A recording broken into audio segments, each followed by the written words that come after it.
What an episode. Fun times chatting with Ignacio Lopez. We had some chats about the history of Spain. He told us about the time his friends was working in the porn industry, all little filmmakers. Little story in there. He had a little stint. Accidentally. Maybe. And lots of other stories going on in there. He's like half Welsh, half Spanish. That's just interesting, isn't it? Yeah. Like, what? Tapas. A little bit. Oh, yeah. Okay. But yeah, it was a good chat. You got all that to come. But before then, as always, don't skip. We're trying to do a Patreon advert. We've got Patreon. You just know this by now. If you're new to the podcast, you don't know what Patreon is. Patreon is a platform you can subscribe to for just £3 a month, and it gets you an extra episode every week. Them episodes are either an extra podcast, a live talent show that we do, a special where we've done like Sports Day, Great British Bake Off, Burlesque. What else have we done with the specials? Anything you can imagine and think of is on there. We've been to the moon. It's on there. The evidence is on there. Go sign up to see. We had a gangbang. Dragons. With a gangbang. With a gangbang. Oh, it's on Patreon. We didn't have a gangbang, but we did go to a sex house and interview swingers over the 2-part documentary, which is nearly 3 hours long. That's on there. You can watch that for just £3. This is all in there. And hey, if you really want to get kinky, we've got new tiers. Oh. Tell them. I'll tell you. So there's foot pick tiers. I get fellas in me DMs all the time being creepy. Well, now I've made you a little platform. Creep away, boys. A little tier. You're welcome. And yeah, so there's lewds on there. You get 2 pictures a month. I'll send you 2 pictures a month. For a hefty fee. And it's not a hefty fee. You're putting money on on your goods. Oh yeah, that's the price. Because I don't want anyone to be able to, like, you have to invest in this. This is an investment, okay? Ooh. And also, if there's any sugar daddies out there that want to buy me some new tits, that's a tier as well. The £10,000 tit tier. And I'll send you tit pics every month. For life, yo. Until, like, for a good few years. And we've also got a life sentence. We've also got a 1,500. We haven't decided on the price yet, but it'll be on there, whatever it is. We'll come do a pod in your house. We'll come do a podcast in your house. We'll bring the crew. Nice. We'll do a podcast in your house. You can invite whoever you want. Get your snacks in. Get your ale in. Get your in. And we'll do a pod in your house. It'd be dead fun. But if you can't afford any of them, £3, £5, £10, we've got them tiers as well. Yes. £3, you get access to everything. You can watch everything. All the back catalogue, all on there. All access to future stuff. Things. £5, you'll get there's a about print. 100 things on there. Yeah, £5, you get a print. You get early access to stuff. You get early access to public episodes as well, 7 days early, no matter what tier you're on. £5, you get a print and you get discounts on merch and live show tickets. £10, you get a signed print and a members only club card and a live show ticket every month. This is one of our live talent shows through in Liverpool every month. We have local comedians and other people try and come up and impress us and celebrity guest judges into winning money. And they win prizes. They're dead exciting, so dead if you've fun. got a talent, please come down to the talent show. We also done one of them in a sex house. That's also on Patreon. Yeah. Shitloads over there. So £3 you could start at. Go check it out. We're definitely making more than everyone else who is on our budget because we're thrifty. Yeah. We're upcyclers. Yeah. I think it's the second best value for money Patreon. Behind Have a Word, because we can't afford to go to Nashville. Honestly, I think what we've done with the Patreon following that we've got is phenomenal. And do you know what, Dean? Well done. Well done. Thank you. And you can help grow that and this podcast by going over to patreon.com/The Mild High Club. Please do. Sign up. Sign up for a month. See if you like it. You don't have no contracts involved. Because we deserve support and you deserve to be entertained. Patreon.com/The Mild High Club. Enjoy this week's episode with Ignacio. And we love you. Thanks for watching and all that. See you in a minute. It's the Mild High Club. It's the Mild High Club. It's the Mild High Club. It's the Mild High Club. Wee. Hello, Back. welcome back to another episode of the Mild High Club. We're joined by Ignacio Lopez. Ooh. Did I do it? Yeah, Was that spot on, good? yeah. Good Ah, It's pronunciation. better than Yeah. most MCs on comedy gigs. I got, yeah. I'll be honest with you, I thought your accent was put on for the character. Yeah. I heard you were from Wales originally, and No, you put a is. Spanish My accent mum on. is, yeah, He's yeah. half Welsh. Yeah, well, I grew up in Mallorca. My mum's Welsh, so I can do a very convincing Welsh accent. Oh, Yeah. I think that's your real Mallorca. accent. Well, my Welsh one. it is. Yeah. Oh, man. I've Do you been- know what? I'd get more work if I had a Welsh accent. Do you reckon? 100%, mate, yeah. We started going deep on conspiracies, and that's my conspiracy that I'm starting with. That Ignacio's actually from Wales and His not. name's Brian. Yeah, not Spanish. So Mallorca. That's Yeah. Okay, so do you hate English people? I don't hate them. I think I can see I why tolerate Spanish them. people hate them. You tolerate them, okay. I tolerate English people. I've got, obviously that's a lot of what I talk about on stage. Yeah. How annoying English people are. Oh, no, they But are, though. but I love it over here. I've chosen to live here. Yeah. Unlike a lot of people who are kind of like, well, go back to where you came. It's like, I chose to live here, guys, all right? Yeah. You were born, never moved within a 10-mile radius of your house. Yeah, exactly. Shut up. I think the funniest things all them ones that moved to Spain and then they fume after Brexit. They all voted Brexit and then they're like, "Oh, we're getting kicked out of Spain." And it's like, "Yes, of course you are." And I'm made up that you are because you deserve it. but we also don't want you back. Yeah. So we need a new country just for people who voted Brexit. That's not England. Make it like an island Yeah. where we send all our garbage. So we were trying to keep the chat low for a minute. We had a bit of issues with memory cards and that. So have you been, man? You good? You've. When did your Live at the Apollo come out? I think it aired in February. In February. Yeah. This year? Yeah, this year, we recorded it last year, and because of like World Cup and a bunch of other stuff, it was delayed Postponed going a out. bit, yeah. Mhm. So it was originally it was meant to go out in November. Yeah. Mine was meant to be one of the first episodes. Yeah, Yeah. yeah. But because of the delay, they started with the Christmas episode. Right. And I think mine was the last episode then. Right. So I Oh, kind of okay. tailed it off, which was quite fun. Oh, yeah, And that's nice. such a big milestone for a comedian, and Yeah, that's totally. like, that's it, innit? That's Yeah. what your aim. That's your mecca. Well, almost. when I started, like that was the dream. Like Yeah. it was the first gig I ever did was like 2009. Went Yeah. well, and I was like, I'm gonna be on Live at the Apollo in like 2 years. I done That's exactly what the you same. works, You know? yeah. I done exactly the same. In my first gig, I was like, "There's going to be someone in here from Live at the Apollo," and they're going to be like, "This kid's got it, get him on." And then, like 5 years later, I'm still here. Like, Yeah.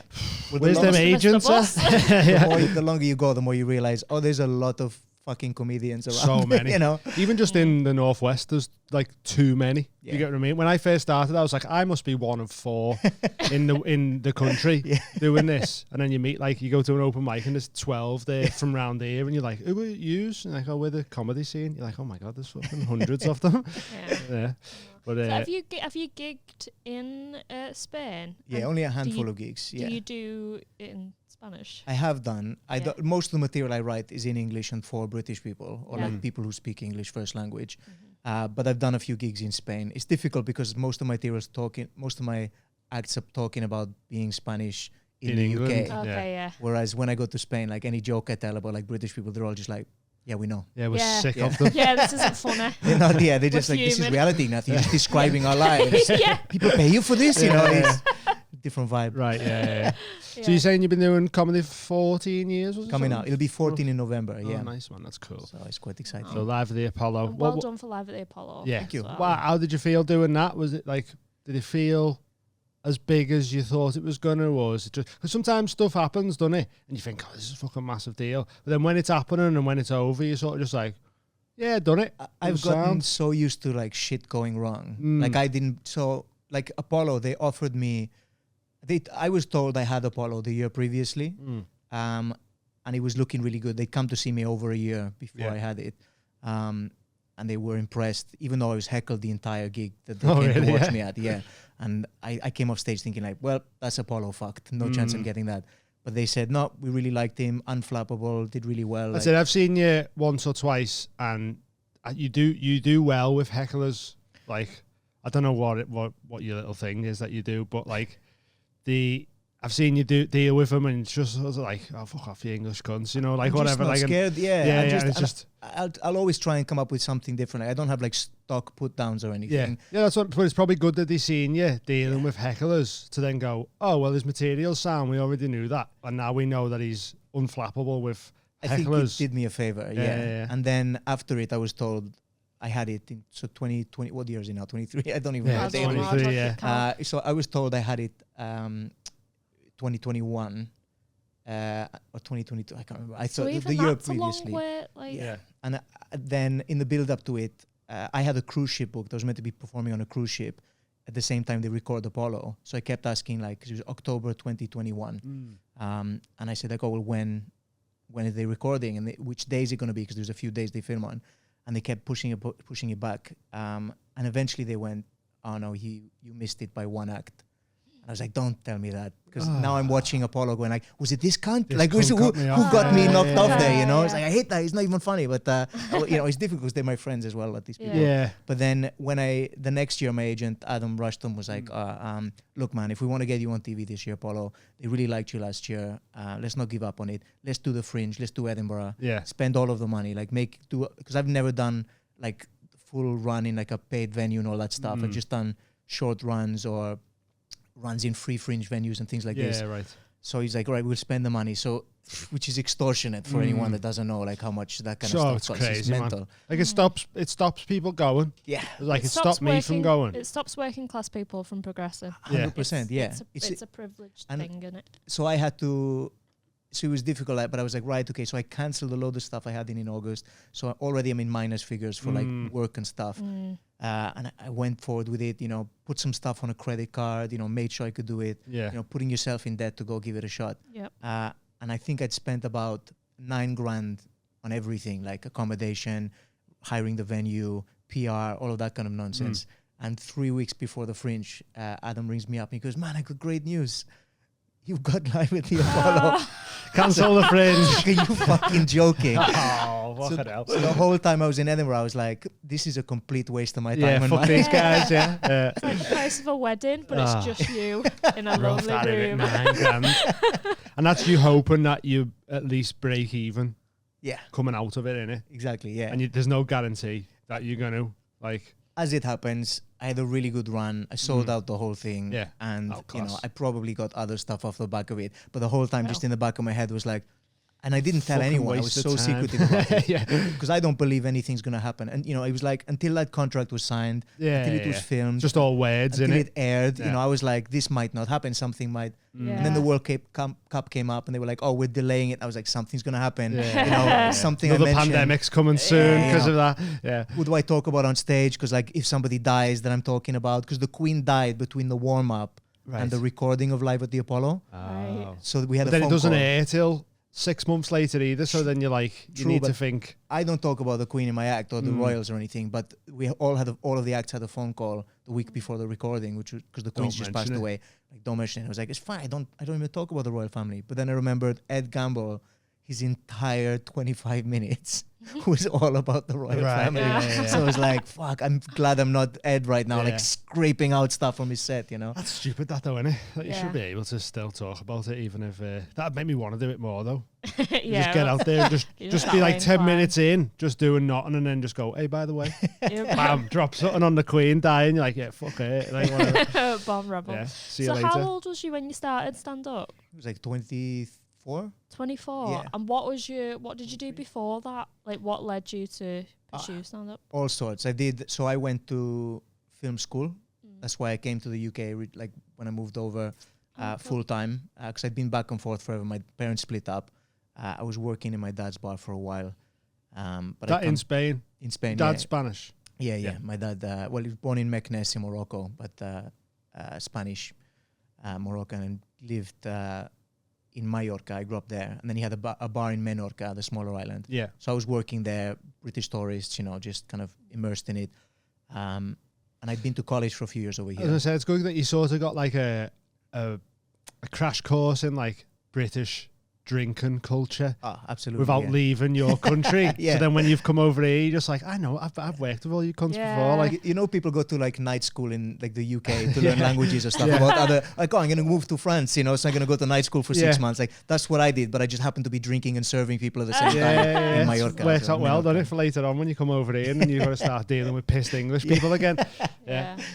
So you Yeah. went to film school over here. Yeah. Was that your original like dream, wanting to do films? And Yeah, well, when I was a kid, I just love like anything creative. So I'd like write, I'd illustrate. I used to love drawing. I'd make like comic books and like sell them on my street and stuff. Oh, I sick, just yeah. used to love anything creative. yeah, And I never realized how important it was for me to be funny until I went to film school. Like it had always been something really important to me, but it wasn't until I was like doing presentations in film school, like somebody would laugh and I go, this is fucking awesome. Yeah, you know, yeah, this yeah. is exactly what I want to be doing. Yeah. You know, I don't care about my grade anymore. Am I getting laughs? Like, is my film funny? Is Yeah. that, you know, so Oh, that's cool. That's sort of the transition that way. Like you got to laugh doing a presentation. It was sort of like, well, that was good. yeah. That was fun. It's, Yeah. it's because it's when I started seeing my grades in the first year, and I was like, the grades weren't matching up to like necessarily the work I was putting in. Yeah.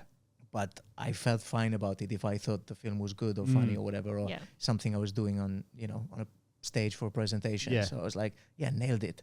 Yeah. All everybody else in my group was like, Ig, we fucked it, all right? We got 0 grade. I was like, did you hear those laughs out there? Oh my God, you know, it's just, That's it. At the end of the day, there's the real like audience in it. Like yeah. they're grading it live, like with their reactions to it. Yeah. Just because some fucking preppy teacher's been like, oh no, that didn't have the right fucking. Yeah, and you don't know what chip they've got on their shoulder or what ego they're dealing with. Yeah. 100%. Like, Could be a think you failed prepared me. comedian. yeah, You know exactly. what I mean? And they're like, fuck this funny guy. I wish I could make them people laugh. Yeah.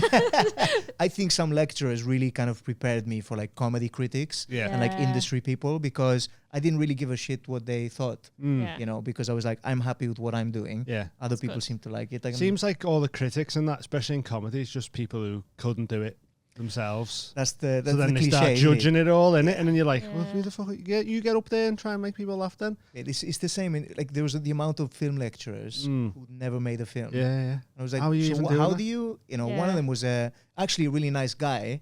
He was like, oh yeah, I was a taxi driver. And then I went and did like a course and then did a master's in film.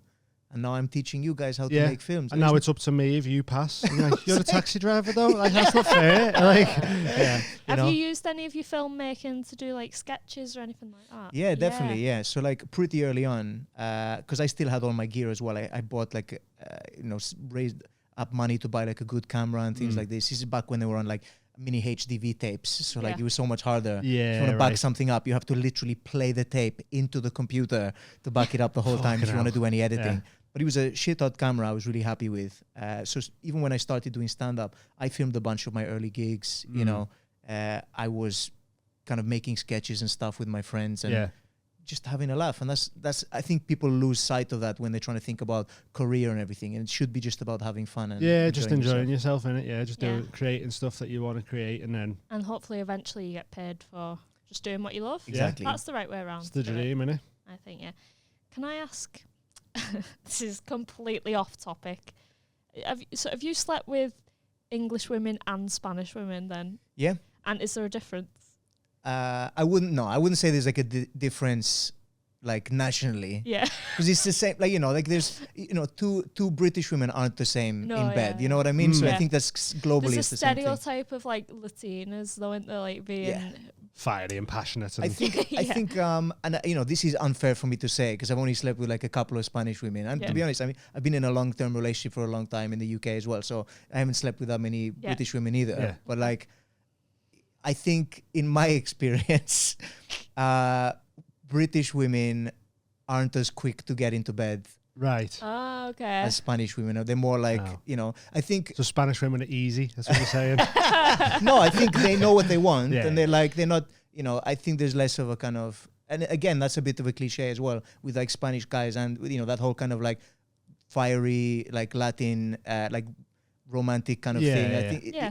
passion, I think that's the, There's no like working it out, is it? It's not like, oh, does she like me? Does she not like? It's like, oh yeah, no, it's she wants very stuff. clear. Yeah, Yeah. you know, and I think that comes It's good in a through- way, yeah. It Like, comes through with like dance and stuff as Yeah. well. Like I hate dance. Like I'm not like into like salsa and everything. I've had to do it when I was young. I hated it. You Yeah. know what I mean? I've done like bits of flamenco and all this kind of thing. Oh, right, but it yeah. comes across in that as well. Like You have to do that when you're young. Is not that like the you curriculum. don't have to. It's not like Right. kind of national service. It's kind of like right. You know, you're 16 now. You're into flamenco school. All right. Yeah, It's like, shave your head. These are my flamenco shoes. There are many like them, but these are mine. But you kind of, it is around and you're immersed in that kind of part. It's part of the culture as well. Whereas I think like very typically like what people would consider like English dance and stuff like that is stuff like ballroom and that sort of thing. Yeah. It's in either Spain ballroom or just no rhythm in it. It's just like Morris dancing. dancing and shit Morris like that. dancing. Yeah, Morris dancing doesn't seem as fiery and passionate, does it? Round the maypole. I mean, you know, if you want to bring toys into the bedroom, I guess you got some sticks and bells and stuff. True, but I guess, yeah. Silly that. So what are you passionate about? I think, well, just being creative and stuff. I still love film. Like, it is still my dream to make films. I still write and like shoot stuff occasionally. You You got know, any It's a ideas shame for Cameron, isn't he? Cameron's normally sat in the corner and he is a filmmaker. Big film He's buff. a Oh, right. filmmaker. But he's taking a little rest because he's sorted out a whole comedy festival on his own in St Helens, oh shit! and it starts tonight. Is So that he what was you're like, playing tonight? Yeah, yeah. Okay. So he was like, I'm just gonna have the day to chill before the fest, and I was like, that's He's like fine. me. He's like me, where he's like, no, I will do everything. I'll do all the jobs. Yeah, he went. the I'm thinking same, of doing a little festival in St Helens. I was like, oh yeah, that'd be sick. And then like 2 days later, he was like, right, it's ready. We're going. It's in 3 weeks. It's a full week long festival. I was like, oh, Jesus Christ, mate, how have you done this? It's mad. I love it. He's such a yes man. So have you got any ideas for films that you'd want to do? Like any? Yeah, loads. I'm sat on like a few scripts I've kind of finished and a couple of scripts that you know, I'm like halfway through kind of like working on and stuff. And people are always surprised sometimes when I show them the script and they're like, but this has got nothing to do with Spain and you know, like bars and all of the stuff you talk about and things. It's like, no, I like to be creative and come up with you got a different gear and madcap stuff. Yeah. Have you got a favourite genre of film? No, I don't think so. I when I was younger, I used to love horror movies. I really was into Everyone horror. goes through that horror movie stage, I think, don't they? And it's obviously, it makes a comeback as well. Like, you know, like Stranger Things just sparked up the whole kind of 80s horror movie thing. And like, you know, Nightmare on Elm Street was my jam. Like, I loved those movies when I was a kid. Because in Spain, there's no film ratings either. So it's just on the TV during the day. You can go to the cinema as a kid and watch like Nightmare on Elm Street. I think that's well better, you know. Oh, definitely. Like in Australia, they don't play the swear words on the radio and that. Sure. And like even the producers are like, right, you've got 2 cunts and 4 fucks. Don't use them all at once. Do you get what I mean? Like, and then you're listening, like, say a rap song comes on the radio and that, and it's just the song that they intended to put out the way they wanted it out. Whereas over here, it's like, and you're like, I can't. Why are you putting this on the radio? Like, all they're gonna do is kids are gonna go, oh, I like this. Go listen to it on Spotify. And then you've got the original fucking coming at you. So it's like, it just makes so much more sense to just like sort of desensitize the words in it. Like they say cunt over there for mate. Yeah. And it's just like, it just feels so like there's just no malice behind it and everything. It's just like, they're just words, I think man. it educates people better at a young age. Like I found, like when I came over here, like my friends were like more scared of like horror movies or like more disgusted by like certain sex scenes or whatever. Where I was like, this is on midday in Spain on the TV or whatever. Like, so it's just reality, isn't it? Like you can't. Well, maybe not Freddy Krueger. Okay. It's sex and swearing and violence and that. Yeah, it's very much part of the world. Like, it's just how long you want to sort of hold it off from your kids seeing it. Like, I'm not saying fucking show your 3-year-old fucking I just think wet ass pussy and that. But, you know, like, there's got to but be a that- cut off somewhere. do you want to know where you came from? It's wet as pussy. Yeah, I just don't think you should shelter people because it makes them what's the word? Makes them reserved, you know. It makes them kind of but they're like was it repressed? repressed. Yeah. You're just disassociated from how the world actually is. Yeah. Isn't it? Yeah. Again, and it's bloody awful. That's Like, it, right? drink it in. We done a- It's awful. Get used to it. It's gonna suck, all Yeah, right? yeah, Get yeah. worse. Well, we done a podcast with someone and they're about to be on Netflix. And they were telling us stories from their past. And then some of the lawyers or whatever got in touch and was like, we need that taken out. And we So- were like, but they're just telling Their own stories of life. where they've come from. Yeah. And you're this censoring is that because Liverpool. other people might find it. And it's like, but yeah, But but that's that's where they true. come from. Like, That's reality. it's mad, man. Mad. It's weird. And it was a really good story as well. Great too. story as well. So what would you say the best film ever is? I know it's a big Oh, I don't know, big man. one to ask. It is, man, because I love so many movies. So many I tell you, the different one that types. had the biggest like impact Impact. on me was The Matrix when it came out. Oh, okay. So it just seemed to tie everything I loved into a movie. You know, it had everything. Like I saw it. I was 13 years of age. Went to see it in the cinema with my dad in Spain, and it it just had it all. You know, it had like kung fu. It had, you know, Bit of sci-fi. music, science Yeah, fiction, yeah. philosophy, all of these interesting stuff I hadn't really thought about. Cool until I watched it. CGI as well, like you've never really seen, like when he's fucking stopping the bullets and Yeah, all shit bullet like that. time. You're like, whoa. Revolutionary camera work. Yeah, with this. yeah, The yeah. cinematography was amazing. You know, Is it in the second one where he fights like loads of different Neos or something? the Is that Smiths, the second yeah, one? yeah, Agent Smith, yeah. and there's just fucking loads, and that was that you just never seen shit like it. I get it why you think that. Yeah. Do you believe in the Matrix? Do you believe? Do you think what? I'm not like what's that you know, MMA fighter who's in prison now in Eastern Europe or something. Andrew Tate. Oh, Who keeps going on about like we're in the Matrix. Like we're not, Yeah. mate. So what do you think is happening? What do you believe in? I think we're all just like we've grown from bacteria. just I believe in organisms. evolution. I think, you know, I don't worry too much about stuff because I'm Yeah. like in 40,000 years we're all just going to be burnt up in the sun. So Oh, yeah. We yeah. might get smashed by a big meteor out of the sky, and next week you never Yeah, know, like exactly. We're just super fungus. volcanoes, all that. Super volcanoes, malaria, you name it, Yeah. it's happening. Yeah. I think I'm pretty agnostic. Like I believe there might be, you know, something bigger than us that we can't comprehend or whatever. Some sort of creator I or do something. hope so. That'd Yeah, be nice. it'd be nice. It would be good to have Yeah. somewhere to go after, you know. Have you ever This- done psychedelics before? No, No. no, I haven't. Well, That I might change your dropped- mind on the yeah, Matrix. I dropped LSD once, Mm. but it was such an old tab that it barely had any effect whatsoever. Just a little buzz off it or whatever. Yeah. So that was a shame, but yeah, I don't know And if. Maybe you How have do to you get feel involved about- and see how you feel about the Matrix after that. yeah, Yeah. maybe. Yeah, You might Well, come out and go, no. I'm watching a marathon of all the Matrix movies in London because it was cheaper than a hotel. So starting from midnight after a gig, That's gig in hilarious. Brighton, I'm going to watch all the Matrix movies. That's I'm such definitely a not good gonna drop a idea, tab. though. Oh, I love it, mate. Wherever I'm in a city, like a bigger one, I'm like, is there a midnight screening of a movie? Yeah. And I'll go watch it. Sometimes I see some real shit. Yeah, but you can just chill, can't Just you? You know, relax in there, have nachos, you know. That's amazing. That's such a watch good a movie. shout. Yeah, he's not daft, is it? That was Um, because we was laughing with I think it was Kai, wasn't it? Oh, Kai yeah. Humphreys, because when we went to America, we arrived really early, but we set off from New Zealand at 7 a.m. and then we arrived in LA at like 7 a.m. Sure. So I was like, fucking What's Time happened? traveling. yeah. Yeah. But we couldn't check in till 3. So we were like walking around trying to do something, and then we decided to go on an open top tour bus just to fall asleep. Right. But No one could rob us up there. Kai was like, why didn't you just go to the cinema? Yeah. And I went, why the fuck didn't we just go put a Oh, 3-hour Air film on and just conditioned, fall yeah. asleep? Yeah. Chilled I out, was yeah. so I mad. was and then you've just said that as well. Like, if I can't get a hotel somewhere, just go watch fucking What time of all year was it? Matrixes. What time of year was it? You went to LA?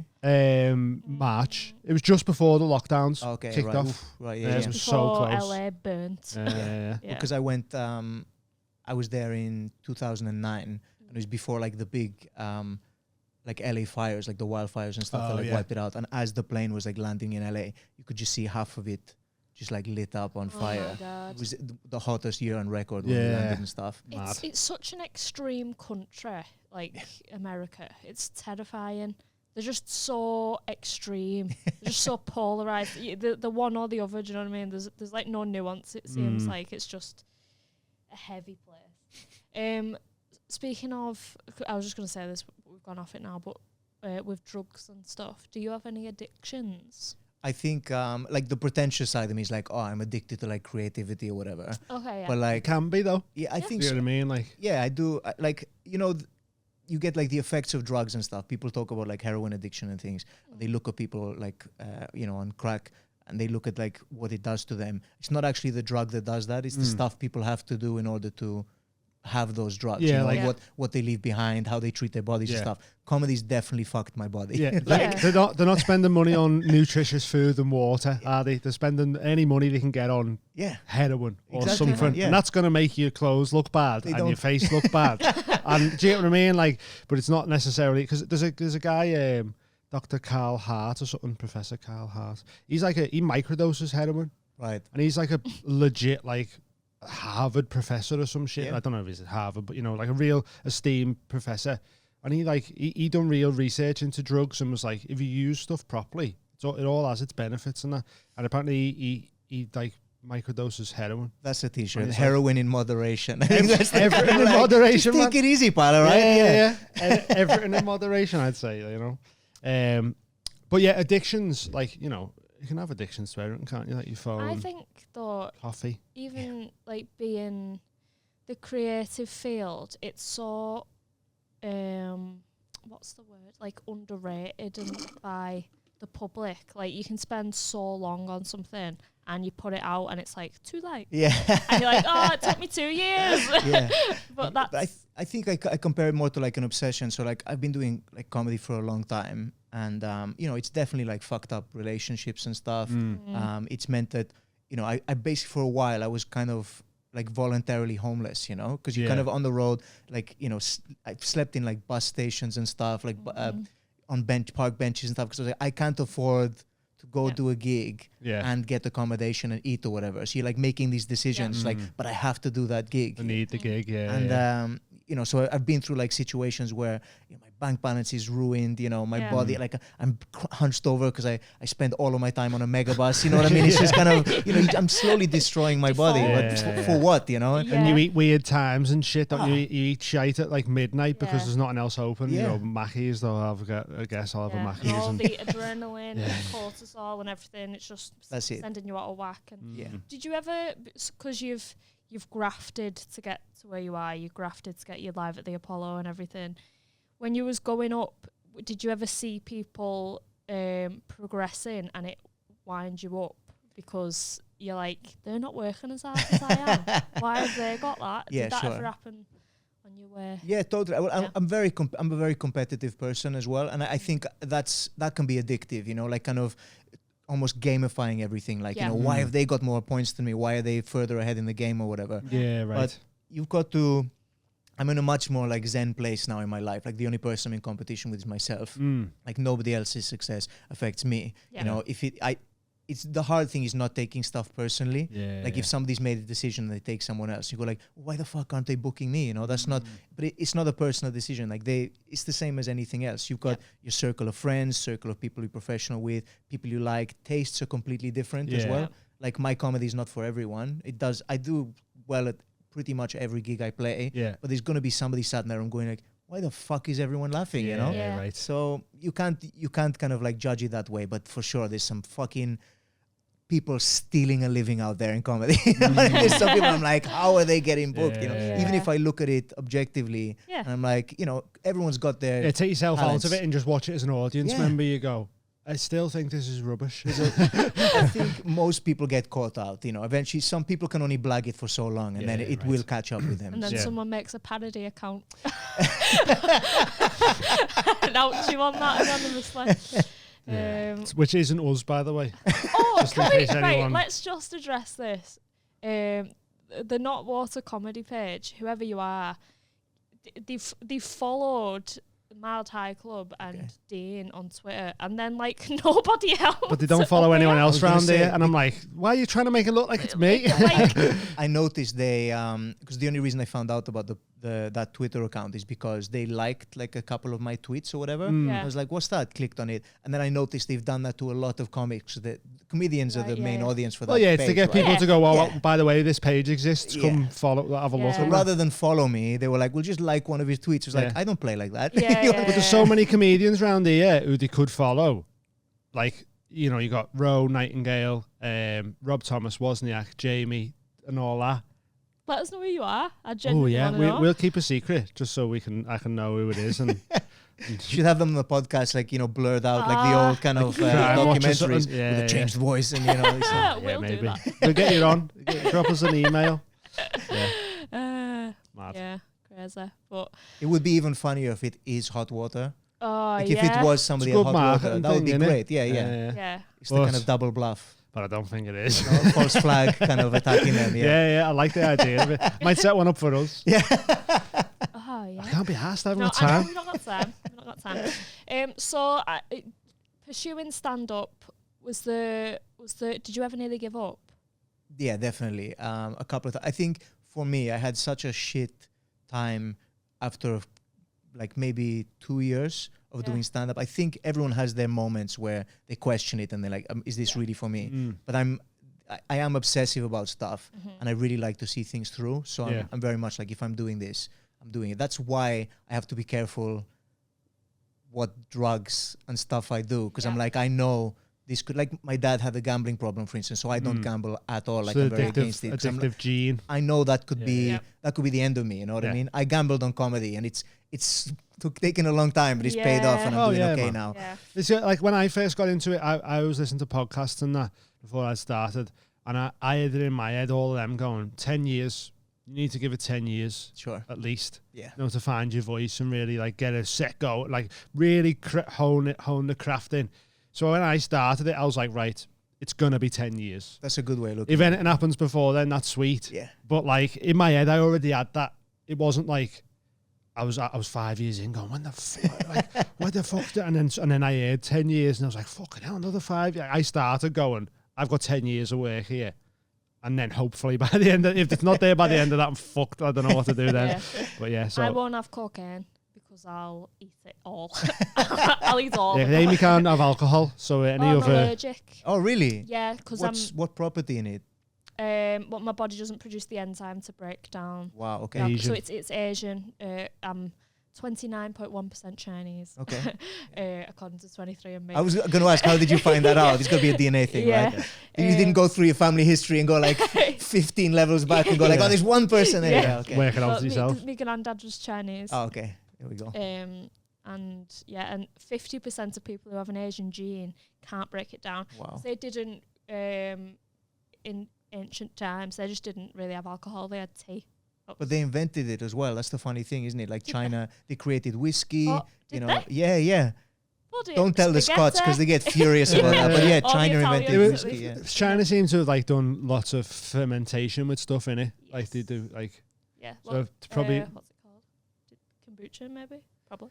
I don't know, but like you know, you do like I think there's a lot of fermentation, like fermented soy and stuff like that. So there's probably early alcohol of them types It's of like an off product. I think that's how most things get invented. isn't it? Yeah, You know, leave something for a while. Oh, we've got the cure for whatever. Yeah. Penicillin, great, you know. Yeah. I think they're such a fascinating like bunch of people.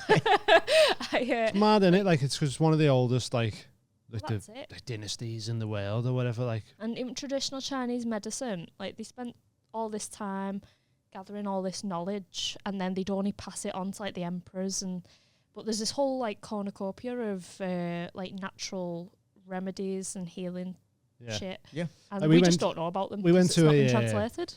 yeah, we went to a pharmacy in China because we were both ill, but Amy was a bit more ill than me. Like, and we went in and he just showed us a chart with like a body on it, and you were like, point to what's. So Amy was like pointing to the throat and that, and then these symptoms and that, and he went, yeah, I have these. And it was just little sachets with like yellow balls in. I've got no fucking idea what it was. Like 2 days later, she was like, I feel amazing. Wow. Don't know what it was. Could have been like ivory in it or something, shark fin or some shit like that. Yeah. Do you know what I mean? Like, They're one of the first kind of like civilizations who, and because they've continued to exist as a country for so long, they've maintained records all through this time. yeah. So there's like, unlike a lot of other people, like, you know, the ancient Egyptians, we've lost so much of what Yeah, they even like the created. Romans coming in and just burning everything down because Yeah. of religion and that. Exactly. They've gone, this is ours. Yeah. We're not And going to burn our own shit. Like, we had the dark ages over here, you know, Yeah. in Europe and stuff. Whereas over in China, they've got all of this stuff. So, you know, like when everyone says, when something in entertainment happens or in real life, they're like, oh, Simpsons did it, Simpsons did Yeah. it. I bet like you go back centuries in China, like 1,000 years or whatever, and there's just like scrolls of the Simpsons. Like they did the Simpsons first. Like they did done the everything. Simpsons, You know? yeah. But yeah, like the you were reading about the Chinese medicine and that, weren't you? And it was saying like you need a balance of like the Chinese medicine remedy route for certain things, It's and then obviously the prevention. Western That's side for like surgeries Surgical and that. If you need stuff. a tumor removed, don't go to the hospital. Don't rely just on the kind Dandelion of. But yeah, but like to prevent it, like you say, taking all these things, or if you have like like you were saying, if you have like a certain, it's really your tongue's interesting. weird, it's because you've had a stressful life and all shit like that's that. What, Like, there's a traditional Chinese medical practitioner in St. Helens, right? So I went and she just was like, stick your tongue out, and I did, and she was like, very stressful life. And I was like, yeah, how'd you know that? correct. So shit like that. So it's How do you know that? Well, you've ended up in St. Helens, so that's a pretty good. yeah. but yeah, so it's like you've got to have a balance of both, innit? Yeah. And whereas we just go, no, strictly Western, give me paracetamol or whatever. Well, and it's like, yeah. yeah, but you could have just like a natural dandelion root and that And does the then- same things for you. And, Yeah. But you just, everyone sort of, it was the same with like just normal herbal medicine and that. People sort of go, oh, that's all hippie shit. It's like, yeah, but did they just say that because they want to sell pharmaceuticals to you? You get what I mean? No, Yeah, they could just go, oh, that's a load of shite there. Buy Okay. this one. Yeah. And you go, but that grows in the garden that for free. Yeah. And it does the same thing. Who's sponsoring this one? Yeah. Which cage fighter's name's on this bottle of pills and which one's Yeah. Yeah. It's mad. Yeah, but it's fascinating. Like even the like yin yang philosophy.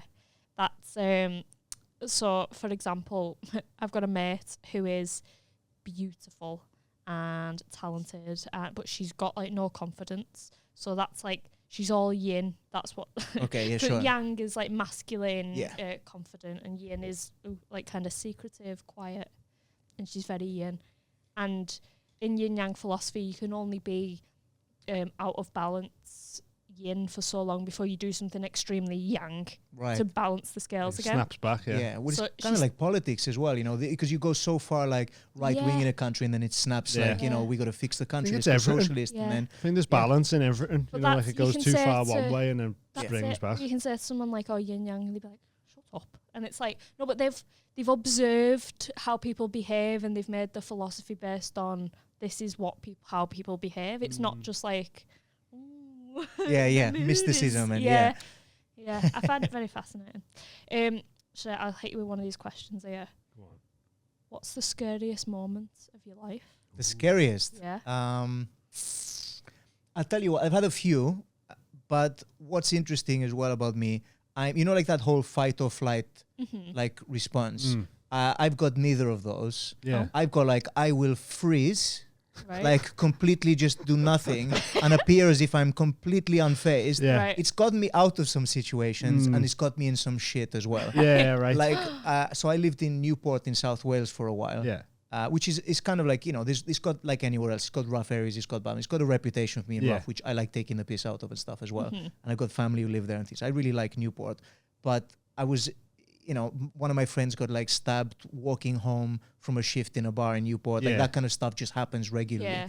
And one night I was walking back from working. I was running a music open mic night in one Right. place. And I just stopped at the bus station to like check my phone and stuff like that, like as I'm walking through, and this group of guys like came over and they just all started like banging on the bus shelter I was in, you know, and like I panicked, I shat myself, Mm. but I just appeared as if like I couldn't Not give a shit, fazed, and they all yeah. started pouring in, and one of them was holding a knife, and I was like, what this? I was like, this is in my head. I was like, this is it. This is how I die. Yeah, This is yeah. the, you know, the eulogy of Ignacio Lopez, gonna say Spanish Welsh barman / whatever Killed in a bus stop. dies, dies with bad grades in film school, and you know, I'm like, what's gonna happen here in Newport in the bus stop? And they all started like squaring up to me and stuff, and I just looked, and one of them was just like, oh, leave him. It's like I took all the fun out of the situation for them. Yeah. 'Cause they just wanted to see somebody shit themselves. Yeah. And you Yeah. were just like, what do I do? And they were like, Yeah. yeah. And but that's happened, you know, talking about like drugs and stuff as well. So like I've taken like cocaine a handful of times. I wouldn't say like I'm a big like user of it and things. Yeah. First time I ever did. Unfortunately, like I do a lot of things very confidently, even though I have no clue or confidence in myself in that Yeah, right. situation. Yeah, But I yeah, appear yeah. to be outwardly confident because I'm like, well, fuck it, you know, why Yeah. not, you know? And I can be quite obnoxious sometimes, as well, which is like a bad trait, you know, I understand. But Is I, that your toxic trait? would oh, you for say? sure, yeah. And it's, you know, I try to curb it as much as I can, but like I come across, because I think like unearned arrogance is incredibly funny.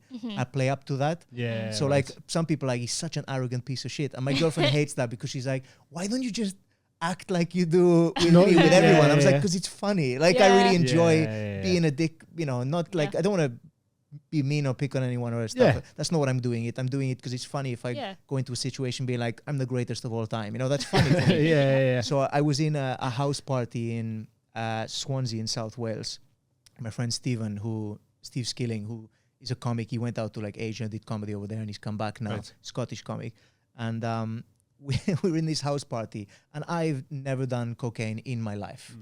And we go up to I just want to go for a piss. So as I'm heading to like the stairs, the staircase in this house party. It was like an episode of Skins. Like, it was insane, this house party. There's a DJ in the kitchen. Me and Steven were like, we'd come straight from a bar. And we're like, how did we end up here? Like, what's going on? We just saw lights at the end of the house street. parties where there's just a fucking DJ in there. Somewhere you're like, which is wild, yeah. And we were like, we wanted to carry on drinking. Everything had closed. And we just saw the lights in like the kind of student part of Swansea in this one house. We're like, should we try it? And we just walked up, didn't know anyone there, walked in.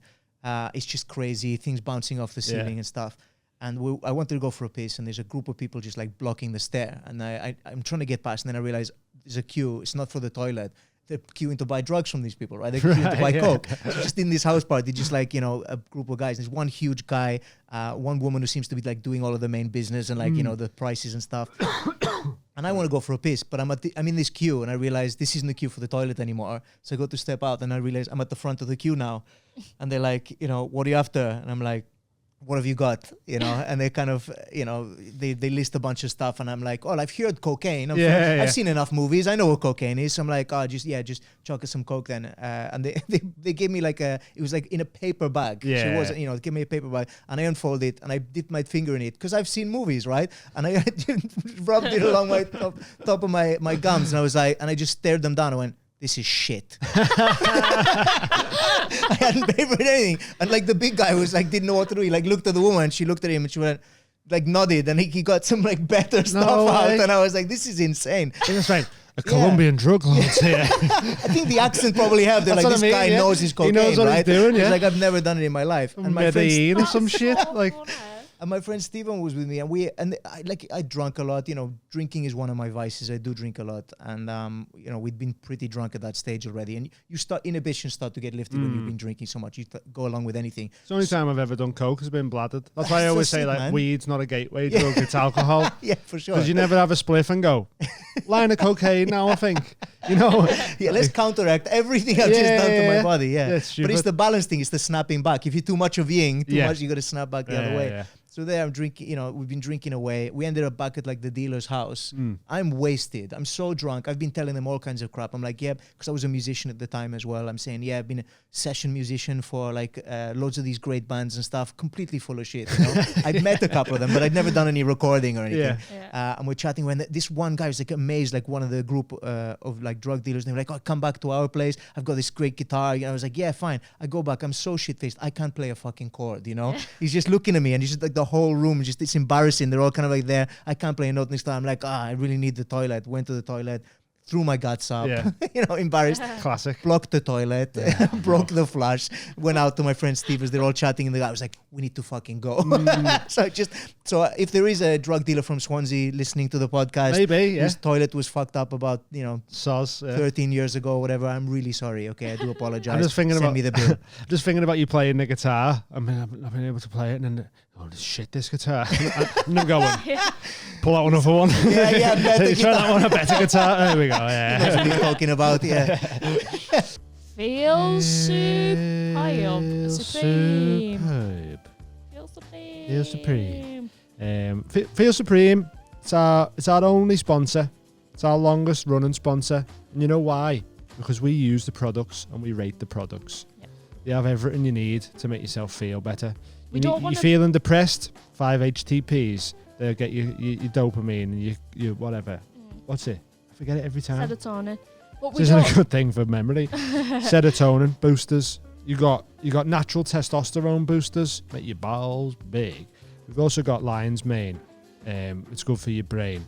You've got turkey tail, good for your intestines and that. Mushroom blends. Cordyceps mushrooms, good for your lungs. Helped the Chinese win the Olympics one time. There's loads of stuff over there. Loads of CBDs. Different types of minerals, vitamins. They got their own proteins and shit like that over there. Mushroom blend, which is good for your gut, your brain, and your immune system. So just in these capsules, 60 you get in there. There's shiitake mushroom, shaga mushroom, medake mushroom, reishi mushroom, astragalus root, lion's mane mushroom, and black pepper. So that's all in one little pill. You just take one of them every day. They're going to make you feel supreme. And also, you can knock 15% off that end price by using the code TMHC15.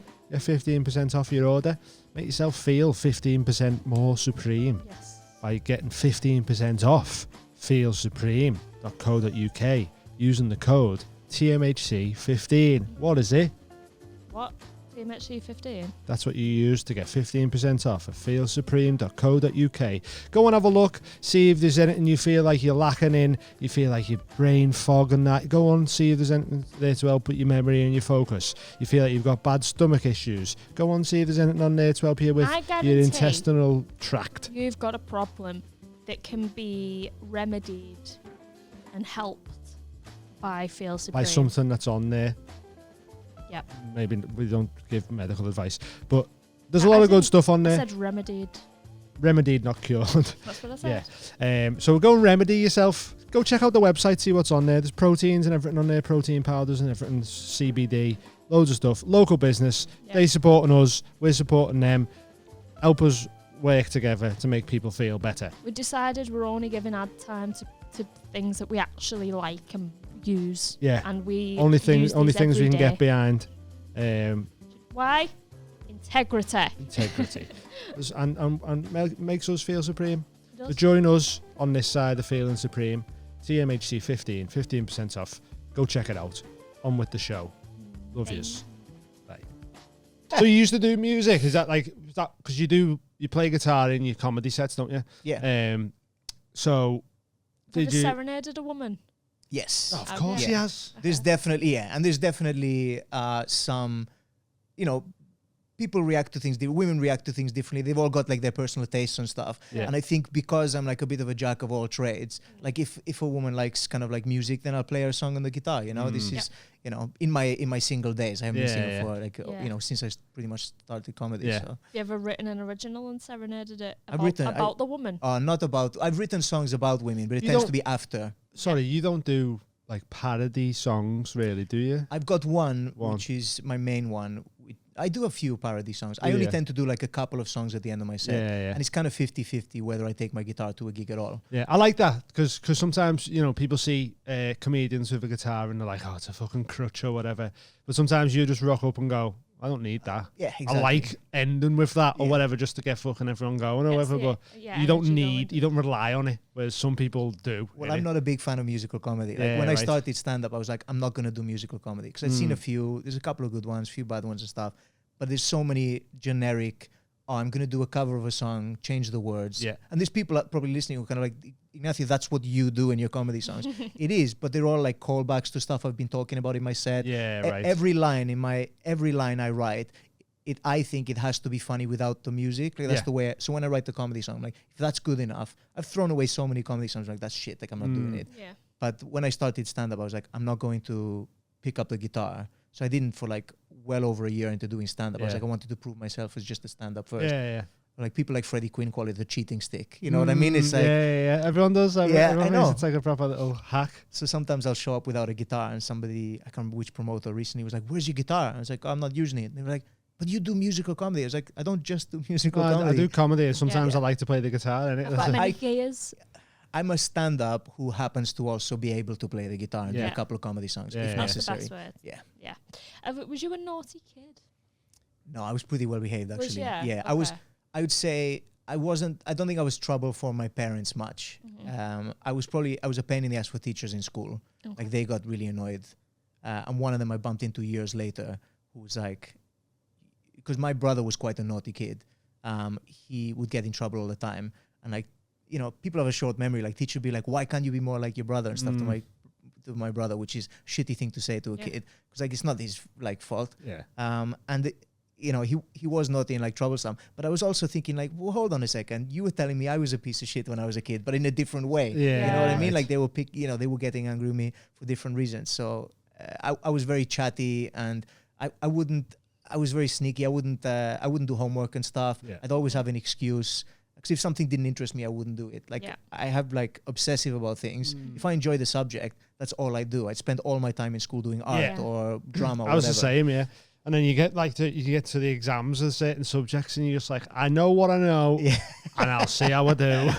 Like, I just can't fit any more of it into me head. Like, so how long did you live in Spain before coming here? I first came to the UK when I was 6. Yeah. So I came to primary school over here for a while. Right. Then I went back, spent like most of first year, for most of the last years of primary school and stuff in Spain. Okay. Came over for few years in secondary school as well. I went to secondary school over here. Yeah. Went back to Spain, working with my dad. Every summer as well, I'd go back to Spain because my parents were separated. Yeah. So I'd go, which sounds like incredible. But like my dad would get me like working in the bars. It's like, I was like 13 years of age and I'm like fucking going to Spain to work. Everyone's on fucking holiday, having a great time, you know? So it was quite different. It'd be amazing if you had a Spanish Welsh accent. It is a mix. Like when I talk to like my Spanish family and stuff, they're like, you sound Welsh. Oh, really? Yeah. Because obviously I don't sound like pure Spanish because I'm not. I've lived over both for all my life. Yeah. And when I was in school in Wales, like I learned to do a Welsh accent because I hated getting the shit kicked out of me. You know what I mean? It was like people pick on stuff that's different to them and they don't like it. We both know, but you know more than me. But you ever get called out kind of like, you're like, 1/16th Chinese, like, I ended up dropping out of school because I got it really bad, Yeah. If only you change your... Oh, it's not your accent, is it? Never mind. Although my accent is problematic as well. Yeah. But yeah, it's just because it's very white up here, isn't it? Very white. Yeah, and also it's just like it comes down through generations, even like inadvertently, innit? You know, like when people say like call the chippy certain words or the shop certain words and that, and they might not even be in. It's just like that's what my dad called it, so then I call it that, and now you'll call it that, and without even thinking there's anything connected to it, When I was in uni, my friend, I won't name him because it's not fair, and he had no idea. We were in the middle of a store. We was in the middle of like chatting stuff, and he said something about he was talking about his dick, and he said Japsai. Yeah, right. And we're all like, and I was like, I don't really think you should call it that, man. He was like, what do you mean? And I was like, you can't just call it a Japsai. Yeah. And he was like, what? That's what it is. That's the word. He thought that was the medical just word. Just the word for it. Yeah, and he didn't realize until I went, and he was like, why? What's wrong with it? I was like, well, it's it's a bit like racially charged. He's like, what the fuck you mean? I was like, mate, Japs, and he was like, yeah, and then it dawned on him, and he felt horrified that he'd been using this term his whole life. Yeah, he learned it off like older people. That's it. You did but, like Adam Raw said Japsai on Flagrant when he was on. Oh, right. Yeah, and they was all buzzing off it. Wow. He was like, they thought it was hilarious. Use that now. No way. That's like one of the biggest comedy podcasts. Because they'd never heard it before. That's wild. Yeah. It's funny that, isn't it? It's funny how words get like humanism. But even like, I was in Leeds, I think, and I went into like KFC to get a little scran in there, and there was a little family, and there was Asian workers there, and the kid done like an Asian voice. Not even necessarily, it wasn't like a horrible thing. It was just like, I've seen an Asian person on the telly and they sounded like this. So then, but then the mum was sort of like, but then that made me think like, is the mum always taking the piss out of them? And then they just picked it up off of the ma. Yeah. It was dead awkward, just like, and the mum was like, shut up, like not in here, like fucking madman. I even get it. So like recently, like walking different places, I've had people like kids do Chinese voices to me. I had it round by ours, and then in town as well. I've had it, and I'm like, they can tell. Like now I'm you get like flattered by it. I was like, diversity. Whereas when I was a kid, I was like, I hated being different, and I'd spend so long doing my makeup to try and like just make myself look more white. Yeah, like that's what I'd like pale my face and everything, and I'm just happy to be in the place where like I find it empowering now. Yeah. But it's a shame, obviously, there'd be kids out there that don't. But it takes a long time to kind of be comfortable in yourself because, like, when I was a kid, definitely I was like hiding. All I wanted to do was be the same as like all my Welsh friends and the Welsh bullies and everything. You're just trying your best to kind of like acclimatize and be the same as them. So you change your voice. I wouldn't go. When I went to Spain, I'd like try my best not to get a tan or whatever. Right. Like they take the piss out of me. Like I was much darker complexion, like than all these like semi-ginger kids. You know what I mean? And so it was kind of because it's just another thing. Anything different, like kids latch onto. Just jump onto it, Yeah, because it's that what's it called? Like God, what's it called? What is it? I don't know what you're trying to say. Mentality when you. like a herd mentality. Herd mentality. Yeah. But it's even, and it's also like a projection thing of like, I don't want people to notice something that's different on me. So let's point So look out at that guy over there. Do you know what I mean? It's another thing in it. Yeah. Like it's like as long as Insecurity. you're bullying them, they're not bullying me, and like in like a fucked up way. That's why people like gang up with bullies and that, because they're like, oh well, it's not me bullying, so we'll fucking jump on this kid or whatever. It's just proper shit. Like, but Do you have any regrets? oh, I don't think so. That's good. I think I did. I used to have like many regrets about like my life, but I've come to terms with I used to like have regrets over maybe the way I treated my family growing up and stuff, or the way I've been in relationships maybe. But I mean, it's kind of all a part of who I am now, even the negative parts. in it, yeah. You grow, you change. As long as you've learned from them and changed it, then that's sound, innit? But if you know about it and then you carry on doing that, you're like, oh, you're just a knobhead. Yeah, exactly. Yeah. Oh, that's cool. Yeah. No regrets. That's good. That's good. What do you hate about yourself? Why are you going with all the heavy ones? I know there's some nice ones on What there. do I hate about myself? Oh, loads of things. Like, it's He's a comedian. He hates I everything. hate myself in general. Yeah. It's kind of We all do. And if you don't, you're not a comedian. If you love yourself, you're in the wrong game. Who was your childhood crush? Oh, that's a good one. childhood crush. Wow. Did you ever have a weird one, like a cartoon or? Oh, I think everyone fancied Jessica Rabbit. I think that was definitely but I think that's so like iconic, and everybody like felt this. Even like grown men would be kind of Still like Jessica Rabbit, or watch that with the kids. Yeah. Love it. What porn do you watch? What porn do I watch? So interestingly, I went to film school. Yeah.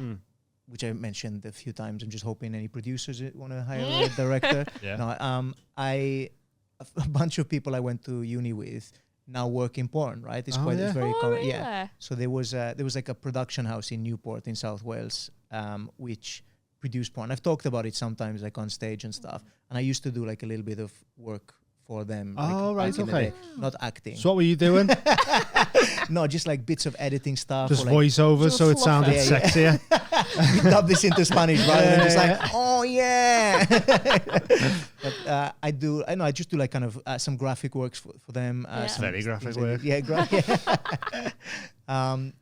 just mainly visual based, like digital editing and things. Yeah. But they'd one of them fascinatingly just how much porn's changed since then, because this was before I did come. This is like 15 years ago. Yeah.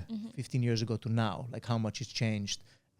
Because of it's like what's happened with streaming. Yeah. Like it's just it's all about the algorithm now. Yeah, so yeah. It used to be like you produce something and it's about getting it out to the right market, and people would buy DVDs and stuff at the time and all this kind of stuff. Yeah. Like I guess kind of like merch at the gig, and people would do live sex shows, and then they'd be like, you can buy a. It's like big conventions and that, isn't like adult network conventions and that. And award shows and festivals The Irish Bull, shout out the Irish Bull. We had him on. He's a porn star. We had on. Is he? He just won like best male newcomer in congrats. some porn awards. Well in. Best male newcomer, incoming newcomer. Yeah, that's amazing. Both ways. But we had one of our business cards, and he put it in his foreskin. He just put it inside his foreskin. He was in a competition for like the biggest foreskin in the UK or something, wasn't he? Mr. Foreskin. But you know what's funny with porn? Like that leads most technologies, I think, porn now. Yeah, there's a reason VHS beat Betamax is because people were shooting on VHS. And then DVDs and that, and then the internet. And Blu-ray and HD DVD, Blu-ray 1 over HD DVD, because the porn companies chose Blu-ray. Yeah. It's mad.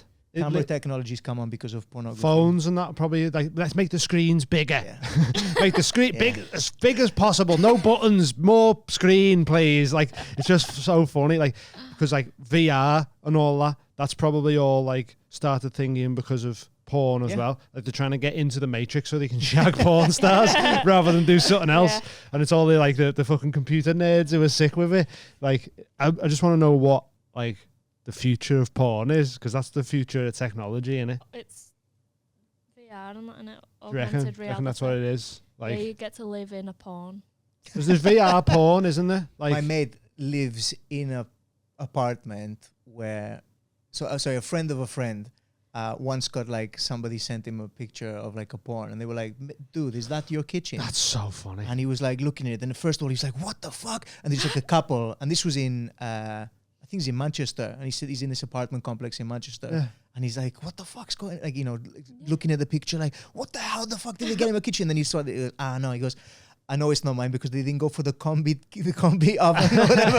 So it's basically, you know, like every his kitchen in block an apartment's somewhere, the same. So it's like Yeah. somebody else in that building, and they call it the OnlyFans building. He didn't know that when he moved in because like pretty much everyone in there is all producing porn and OnlyFans. No way. But that's the way it's gone. So my friends who like worked for this big production company in porn, Yeah. now like most of them have lost their jobs. So it's all gone so niche and small. Yeah, because all the performers are sort of taking it into their own hands And now, it used to be you'd make something and put it out, and now it's like, right, what's popular, what are people searching for, that's what we're making, you know. Yeah, yeah. So if like clowns was trending, Yeah. you know, in Quick, porn, make they some go, we clown need to make shit, some yeah. clown porn, all right? Can Yeah. anybody make a balloon animal, all right? Make a dick for fuck's sake. Like, that's kind of how it would go. That's what happened, wasn't it? Like it was like sort of MILF stuff, and then like stepsister stuff, and It's then all of a sudden there's like people stuck in washing machines, and then like that's all it is now. It's like, why is everyone stuck in stuff? Like, So it's what weird. was the stuff you was editing on? Was that just... I was mainly doing like graphics for it, but it was quite like vanilla at the time and stuff, Yeah. you know. But one of the things that they all talked about, which they said happened, and I've seen stand-ups talk about this as well, which is funny, because stand-ups, a lot of the time when they're starting out, are obsessed with fucking pornography and wanking. Like so many male stand-ups, like that's just what they talk about. Yeah. Dicks, come. So when I started, I was like, Guilty. but it's you know, it's kind of like what people find amusing and like what's a little bit kind of taboo. So people Yeah. like to Yeah. talk about those subjects on stage. I get why. But because I was seeing a lot of that, I was like, I don't want to talk about that. Even though my friend literally works in porno, I didn't talk about it when I started. But back then it was quite boring stuff. But it's interesting. He said, like, you'd notice trends in porn. So like, I can't remember who started it out. It's like anything else, like comedy. If somebody, at one point, as soon as women started like spitting on the dicks, like during blowjobs and Yeah, stuff, everyone was doing it. Over, like he said, like that was never done, and then somebody started doing That's it, and then hilarious, that. everyone started doing Wow. it, and it's like that. Then is like how people recreate that in the bedroom. Then, whereas like thankfully, I've been in a long-term relationship since before that started, so I haven't been in a situation where like, what the hell are you doing? You know.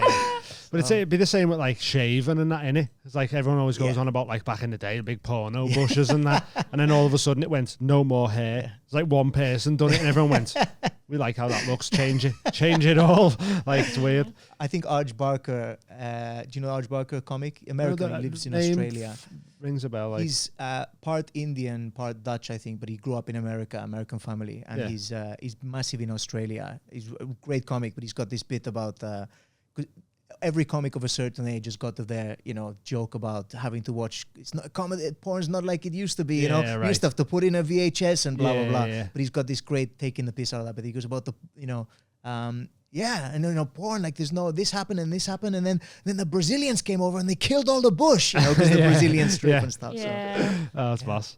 Yeah, it's mad. It's mad that there's just like little trendsetters. Like someone's just went, oh, she spat on it. I'm going to spit on it. And then everyone's like, we have to spit on them now, guys. I hope you Yeah. got the memo. But like you said, those search terms, it's like, you know, MILFs, which I think like American Pie coined that term. So Yeah. that wasn't even a term until like that movie. And then like porn started going like, oh, we're using that term. MILF. Yeah. And then it was like, you said stepsister and things. Yeah. Who's sitting there like, I really fancy my stepsister, you know? There's a lot of people, though. It must be. Some people. And because porn will have heightened it as well. Yeah. Because, you know, like you watch a porno where the stepsister comes in and goes, oh, sorry, I didn't see you there. It's And then he sat at home going, I hope that happens to me. You know, like, It'll be the forbidden thing. Yeah, yeah, You're yeah. not meant, you're not meant to yeah, do that. defo. It's mad. It's a mad world. So in terms of what porn I watch, I'm pretty vanilla now. Like I've got, you know, these old VHS tapes. I like my retro. It's like Stranger Things. It brings back the old Yeah. stuff, you know? Like, Yeah. Vinyl, Good soundtracks, yeah. Yeah. Good soundtrack on them. Uh, Lovely. I should say, actually, I will tell you the story. Sorry to interrupt. Oh, it's Oh, all right. I did make a sex tape once. Yeah. Yeah, I should mention it. Because you said earlier about one of the jokes on that, not not water comedy, whatever. So I made a sex tape with just the once. So because I'd been to film school and I had this expensive camera. Yeah. It was set up next to my MacBook in my flat, in the house share I was in, and you know, I had a girl come back to my house after like drinking and stuff, and she walked in and there's a camera set up, you know, in the corner, and she was like, what the fuck? And I was like, no, I've been editing, like the camera's plugged into the computer, explained, you know, we hadn't brought up film school or whatever. I told her I was a musician with a famous band, and again, all of this kind of thing. And I'm showing her this gear, I'm like, all right, and I show her like what's been filming, so she knows I'm not like bringing people back and, you know, doing stuff. She was like, all right, and we like, and then I just saw like this hint of like mischievousness in her eyes, and she was like, do you want to? And I was like, it never even occurred to me, you know, like I could do this. I was like, all right, okay. And this camera was like big. It was like a big chunky old thing. But I'm like, you know, we filmed some like just with it on the tripod, and then I'm doing some like handheld stuff or whatever. You know, I felt like it was the most crazy thing, one of the craziest things I've ever done in my life. And it was, and afterwards, you know, didn't particularly go anywhere. The relationship ended a bit like kind of badly. And I remember one day she was, when I broke up with her, because we weren't really an item. And I just said, look, you know, I'm actually really interested in someone else. It wouldn't be fair to you. Carry on, etc. And she said, she was like, yeah, well, you gave me herpes. I was like, I shouted it in the street. Like everyone's like looking over, and I said, well, I didn't.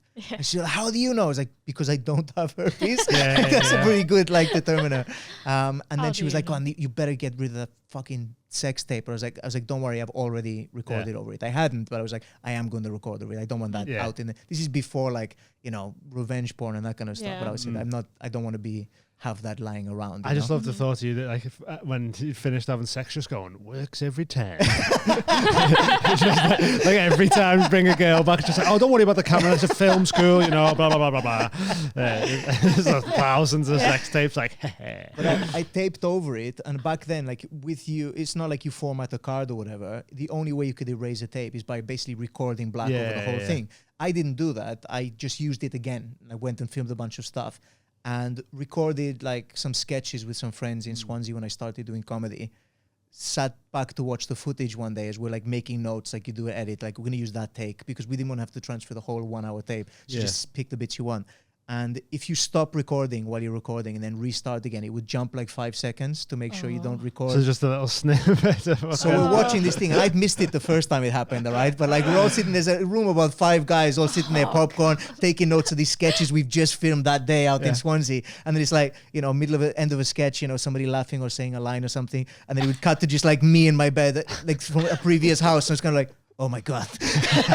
I look around, did anyone notice that? Am I going nuts? Is that LSD tab I took that it was a bit late and old? Is that finally kicked in, you know? And everybody's kind of like, and I was really shitting myself. And then I was like, I have to stop it, guys. Sorry, we can't do it. And they were like, what do you mean? And one of them had spotted it. He was like, dude, we have to watch till the end. I was like, no, we're not doing it. I'm sorry. So that's so funny. I immediately transferred it to my computer, cut the bits I needed.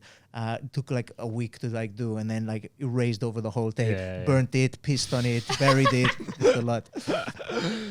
Heavy that. Yeah, it's mad like making a sex tape back then, innit? And you got to throw it like on an actual cassette. It's like, it's here. This is it. Mad, yeah. Did your life turn out as expected? No. No. No, absolutely not. No, it never does. No. Never does. I thought ask some happy questions, will you? I'm not saying it's bad. It's, to be honest, it's a lot better. I think I've been very lucky. Like all of my family, working class, so like run like their own kind of like businesses, and that's what they've done their whole lives. You know, like they were like my dad run bars and restaurants, like worked in hotels. Started out as like a bellboy when he was a kid. When he was like 14, his first job, he's a bellboy. Just went up from there, and that's kind of when you grow up somewhere like Mallorca. That's kind of what's expected to you. Like you don't go on to be like, you know, in creative fields unless it's maybe something small time. So that's kind of what was expected. My mom, to be fair, very like encouraging of like, she very much believed like you can just go out and do whatever you want. Because like I've got an Irish granddad, so my mom's dad was Irish, came over to the UK and was just like, right, what's missing in this town in Pontardawe, like where she lives? And he was like, whatever it was, him and his brothers would just like make it happen, you know. They do it. So like, what's it? Oh, you haven't got a wallpaper shop, we're making a wallpaper shop. So it was like you can just invent what job you want to do. And my mom kind of like grew up with that mindset. That's cool. And I've been really lucky, but I never expected to be doing this full time and making money off of creative, you know. I thought I'd have to have a job and then do it on the side my whole life. I thought that's what I'd be doing. I think that's like what a lot of people think when they start get into it, and it's just like a hobby that you enjoy, and you're like, oh, if I could monetize this one day, that'd be great. But until then, I'm just happy doing it as a hobby or whatever. I had a stint where I was going to start a wallpaper shop. Remember? Yeah. Were you? Yeah. Many stints. Because I was like, a lot of wallpapers it's John Lewis or whatever in it, but I was like, I'll make some proper trippy wallpaper for people. There's a hole in the market there for mad wallpapers. Yeah. I was like, I could fill that hole. How long did that last? Just like about 2 weeks. Yeah. What's your favourite dessert? Here we go. Dessert. Ooh, What a nice question. it's a great question. Yeah, I grew up with a very sweet tooth. Like I really love sweet food. I love chocolate. Yeah. So like, I think if you ask my girlfriend Michelle that question, like what's Ignatio's favorite dessert, she'd be right. She'd say like chocolate fudge cake, like a really super thick, you know, Dead sickly indulgent. one. Yeah, Yeah. properly, but like really thick. You know when it's like almost like a dark chocolate, like that kind of like vibe to it, like that taste. But I love a cheese board as well. I'm a stickler for a cheese board. I love, Okay. yeah. Okay. So What's your What's- favourite cheese?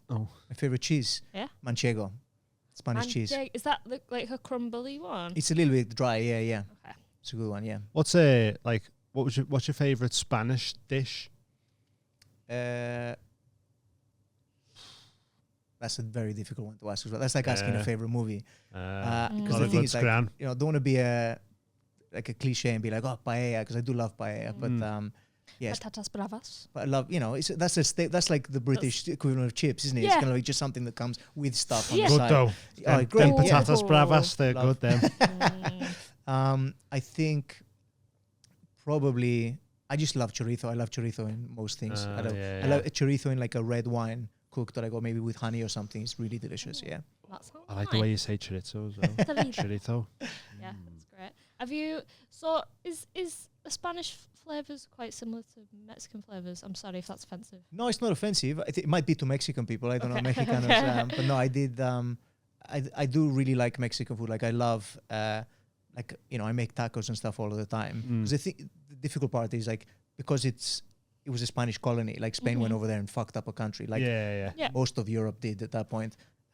But they came back with some banging food. You know, they went over there, but they took a lot over with them. So they kind of combined like a lot of the kind of Aztec use of maize and like you know the wraps and tortilla and stuff like this. With Spanish With like the Spanish ingredients flavors and already. stuff. Yeah. Like they introduced a lot of stuff to it.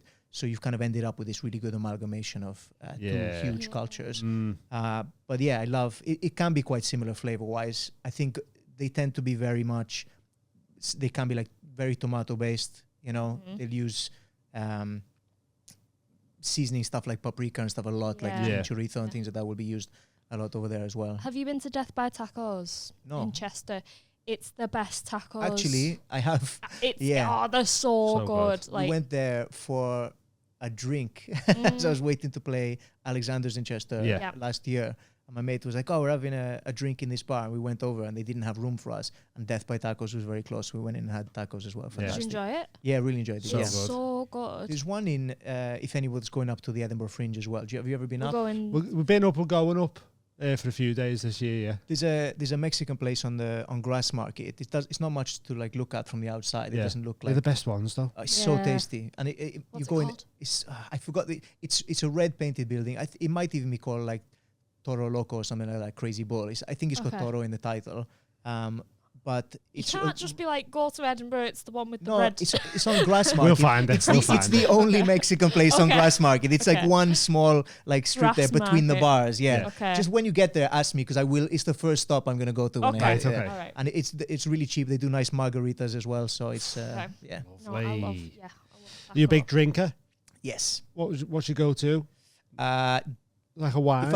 if I can have it, I love wine. I like everything, to be honest. That's the problem. I kind of any situation like I can drink. So Yeah. I love a red wine. I'm not a big drinker of white wine. I Right. usually drink red at night if I'm at home or whatever. But I love Jack and Coke, Jack and okay. Pepsi Max. That's my Yeah. kind of go-to. Jack and Pepsi Max, yeah. Yeah, It's that's such a the mad way, one, man. that. Yeah, it's good because Pepsi Max isn't as. It sounds pretentious. Like people listen to like, mate, Jack's not even the best fucking Tennessee whiskey or whatever. Yeah, I'm yeah. like, I don't care. I like it's nice, cheap, and affordable. You can get Yeah, it yeah, easy. definitely, yeah. And Pepsi Max, I find it's not quite as sickly as like Coca-Cola or Pepsi. Yeah. It's a kind of Thing is as well, like, you you say, oh, people go, it's not even the best whiskey or whatever. Yeah, but they'd be fuming if you mixed any other whiskey with Coke Exactly, or Pepsi yeah, Max anyway. So it's like, well, that's the only one you allow me to mix shit with. Because I like whiskey as well, you know. Yeah, I love an old fashioned as well. Like that's my favorite, like basic bitch cocktail. You know, I'd be like, I'll have an old fashioned, please. Like 3 ingredients or whatever, like easy. But yeah, I drink copious amounts of pints of beer and stuff all the time. It was funny because have you had Freddie Quinn on this? Yeah. Freddie, I went out to Isle of Man with him for to do 3 nights of gigging. Yeah. I get to the airport. First thing he says where's your cheating stick? And I was like, he'd booked the flights. I was like, did you book me to take my guitar with me? He said, no. I said, well, then you're getting me without the guitar. He said, well, what are you going to do? Cheating stick. And he was like, well, what are you going to do? And I said, well, I guess I'm going to play the Weekend on hard mode, you know, let's give it a shot. And then he was like, right, do you want a pint? He was like, you better want a drink. And I was like, yeah, sure, I'll have a pint. We're in the airport. It's 1 o'clock in Liverpool airport. Okay. And he goes, oh, good, because, I booked these gigs. So chance to kind of go out drinking with mates and stuff, and you better like to drink. And I was like, yeah, I like a drink. And Jamie Hutchinson was there as well, and he was already had a pint in his hand. I've heard this story. You have heard the story, heard, you? Yeah, because we went so 3 nights, and I felt like I had something to prove because Spanish people aren't known for being big drinkers or whatever. And 3 nights in a row, I was the last one in Quids Inn. Everyone mate, going what to a bed. gaff that is. Yeah, it's mad, amazing. Isn't it? And then when the taxi came to pick us up for the airport in the morning of coming back, I was still in Quids Inn and I hadn't even packed. And I was like, be out in a minute, guys. Don't worry. Ran upstairs, chucked everything in a suitcase and straight out. So that's heavy, that. Yeah, I like a drink. Yeah, sounds it. Fucking hell. In Quids Inn till checkout. I think drinking it can be like a comedian's superpower because we're kind of surrounded by it a lot. Yeah. And we constantly drinking. And then you build up a tolerance to anything, don't you? Unless you have an allergy, obviously, in which case stay away. Yeah. But you kind of build up a tolerance. So I think I became quite a proficient drinker without even trying, just being kind of, I've been in some states. I'm not saying I could drink anyone under the table, but I'm saying I can handle my tolerance. drink. Yeah. I used to, I like having a drink when I'm hosting. Sure. Because it feels like you're just sort of having a drink with everyone in it. But then when I'm doing a set, I feel like it's a bit different. I feel like I'm a little less sharp, even if I've had just one. But having one host, and I like that. Yeah. Sort of loosen up with everyone. Well, I think that's the thing about alcohol. I think the thing that draws people into it is it does make you more relaxed. You feel a bit more comfortable. You can be a bit looser. And sometimes funnier ideas and stuff come to you when you are a bit looser, which is nice. But then, like everybody's got that point. It's even gradual. We're okay, slightly less funny. Oh, now he's suddenly gone a bit funnier. Oh, now he's racist. Now he's gone. That's it. Yeah. What's he been drinking? Bombardier fucking cider or some shit. Or ale, that's the point, isn't it? You get to the point, it's like you've had too much. Some people get shark eyes and everyone just thinks you're a cunt after that one pint then. Because there's some amazing comics out there who just drink too much, And they're great. It's just too easy to get in it, especially when sometimes you get paid in ale as well. Especially when you first start, and it's there's no payment, but you get free drinks. So I'm fucking getting free drinks then. Yeah. And so many comics have them addictive tendencies and them obsessive, compulsive. That's why you get into doing stand up in it, and then you go, "Where's alcohol with as well?" And and you're out in Liverpool, and your gig's finished. It's 11 o'clock at night in Liverpool city centre, and you're like, "Should we go for a drink?" And then you're just fucking stuck in it. Yeah. I'm glad I sort of got out of drinking before I started doing stand up. I think it would have been a bad mix. Yeah, it can be, for sure. I mean, I've seen, and a lot of stand-up is how long, it's not necessarily being the funniest person or, the most talented or the most creative or the hardest working. It's how long can you maintain this for? It's playing a long game. You got to keep at it until everyone else falls by the wayside and you keep going, you know? And there's so many people who I think alcohol has just ruined. Fucked them. Yeah. Ruined the stand-up. Definitely. Yeah. Definitely. I wanted to just ask about Spain. 'Cause I don't know much about it apart from La Casa de Papel, which is a great show. In it, we love. La and Casa I de think Papel. it's also. Is that in Spain? That one? It's Spanish, isn't it? Yeah. I thought it was. Oh no! It got massive because it went out in Brazil. Yeah. In it. Sorry. Yeah. I thought it was Portuguese or something. So, as someone that doesn't really know it, much show, about by the way, Spain, sorry. I know, and that's what I was saying. Class. What city name would you have? Do you know they've all got all the names are Oslo and Stockholm, Helsinki and that. Helsinki. So if I had to pick one, what would I take? If you were in a heist of your own, I'd probably go Berlin Berlin, Yeah, yeah. because my sister's from Berlin. Oh, okay. I've got a half sister. You've got people everywhere, haven't you? Yeah. This is the funny thing is like when I talk about it on stage, people come up to me and go, they either think everything's true, Yeah. including like the punchlines to stuff where I'm like, you know, they'll come up to me and they go, did you really block your sister on social media? Yeah. I'm like, no. Or they'll come up to me and go like, It's you really all got a lie. a sister? Is your mom really well? She's really... Yeah. Sometimes they're more blown away by the most like mundane details in my life. Yeah. And it's sort of... That So does me head in Berlin. when people don't believe stuff. And it's like, just because your life's Yeah. shit and boring doesn't mean mine's been shit Yeah. and boring. Yeah. Um, Hutchie was saying that's the worst thing about internet is people like didn't happen at the year awards and all that, and it's like just because you're boring. Yeah. Well, on Like- Twitter, I had... Because like that's the kind of first platform I think that on my socials that went like really well for me. Yeah. Was Twitter, and I wrote some like absolutely... I know it's on fire right now and it's the world's ending and all that stuff. Yeah. But like back in the day, I used to like tweet these long threads of interesting stuff, like kind of like mini detective story on a train or funny shit that had happened to me or whatever. Yeah, sick.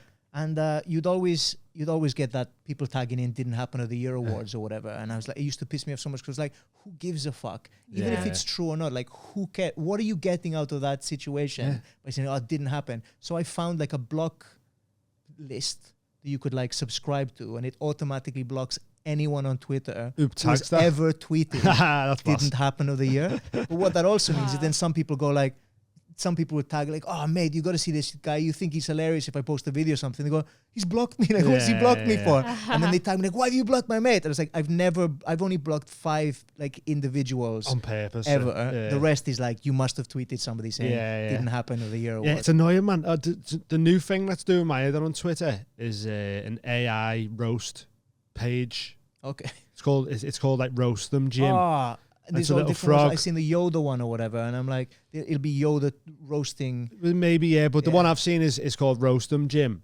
and you basically you tag them under a comment, under a thread or whatever, and the AI will roast the person in the picture or whatever.